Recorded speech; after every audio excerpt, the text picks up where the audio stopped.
কিছু কিছু যুবক মেয়েদের স্কুলে ছুটি হওয়ার সময় গিয়ে দাঁড়িয়ে থাকে, আমি हाजिर। आए बोला जुबो क्या हुआ? हुजूर गर्लफ्रेंड को देखने के लिए आए हैं हम। আসনা নাই? আর কিছু কিছু যুবক দল বেঁধে যায়, ফ্রেন্ডরা কয়েকটা মিল্লা মেরে কয় হাই হ্যালো আপু, আসনা নাই?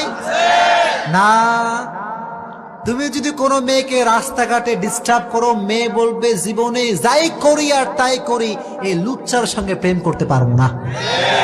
জীবনে যাই করি আর তাই করি, যারে বিয়ে করি আর না করি আজীবন সিঙ্গেল থাকবো, কিন্তু এই লুচ্চার সঙ্গে বিয়ে বসবো না।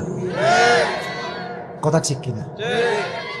5 ওয়াক্ত নামাজি হয়ে যাও, দাড়িওয়ালা হয়ে যাও, তোমাকে সেই মেয়ে পছন্দ করবে যে মেয়ে আল্লাহকে ভালোবাসে। তোমাকে সেই মেয়ে পছন্দ করবে যে মেয়ে নবীর